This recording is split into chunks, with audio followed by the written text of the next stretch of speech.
وہ ہمارے بزرگوں میں امیر شریعت سید عطا اللہ شاہ بخاری جیل میں تھے.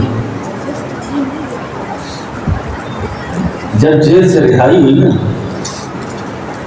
جہاں رسول اللہ کا ذکر ضروری ہے نا، وہاں عشق رسول کا ذکر بھی ضروری ہے. وہاں عشق رسول کا ذکر بھی ضروری ہے. اور وہ عاشق بھی ایسا ویسا تو تھوڑا ہی تھا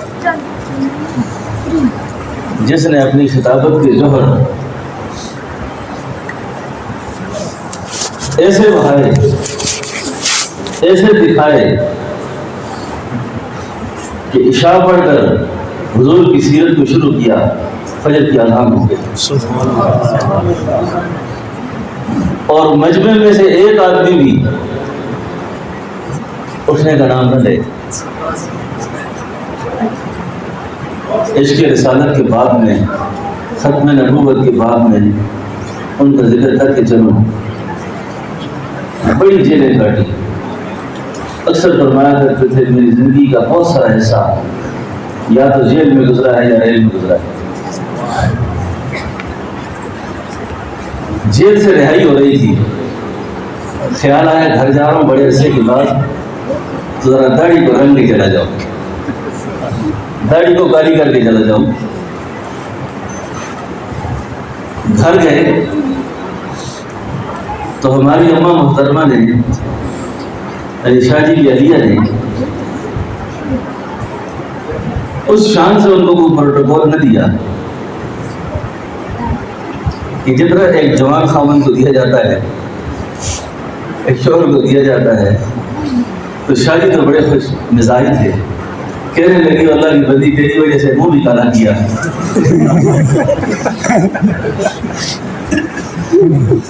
تیری وجہ سے منہ بھی کالا کیا،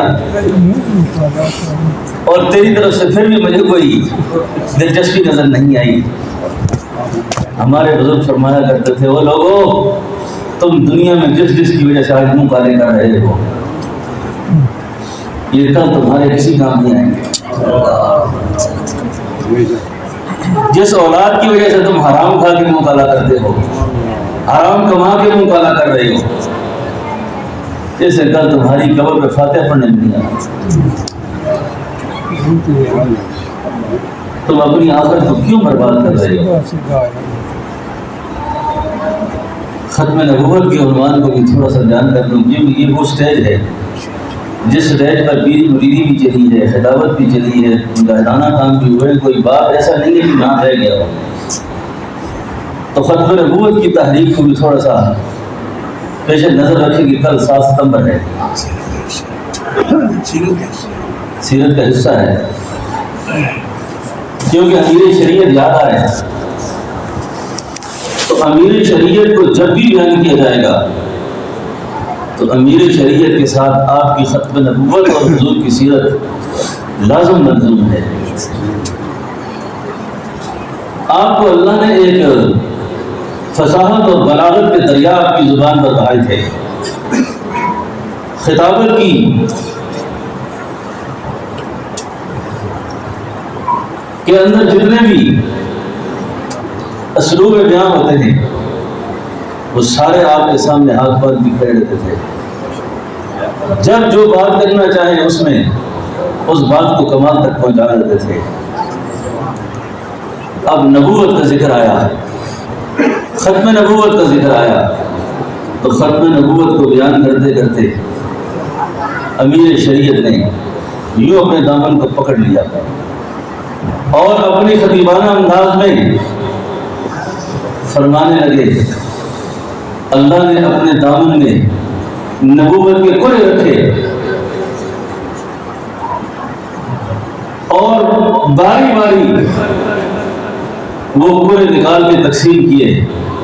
فرمایا آدم یہ تم لے لو، ابراہیم آپ لے لیں، اسماعیل آپ لے لیں، سلیمان آپ لے لیں، موسیٰ آپ لے لیں، عیسیٰ آپ لے لیں. اور فرمایا جب میرے نانا کی باری آئی، محمد عربی کی باری آئی، تو دامن جھاڑ کے فرمایا محمد یہ سب تم لے لو، یہ سب آپ لے لیں. اب فرمایا اللہ کے دامن میں کوئی نبوت کا قرہ باقی ہے ہی نہیں، تو یہ مرزا گاندھی کہاں سے نبی ہوا؟ سبحان اللہ، یہ نبی کہاں سے ہوا؟ کوئی قرآن رکھا ہوتا تو اس کو دیا جاتا، تو دامن اللہ کا خالی ہو گیا، اور جو کچھ لٹنا تھا اللہ نے بعد اگر کسی پہ لٹایا اس ہستی کو محمد عربی کہتے ہیں۔ اس لیے ہمارا عقیدہ ہے،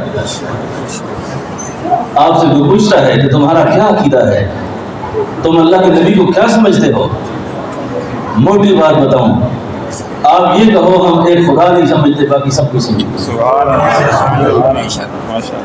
ایک اللہ نہیں سمجھتے، اللہ کے بعد سب کچھ، بعد خدا بزرگ، تو ہی قصہ مختصر، خدا کے بعد بس وہ ہیں، پھر ان کے بعد اور کیا کہیں گے؟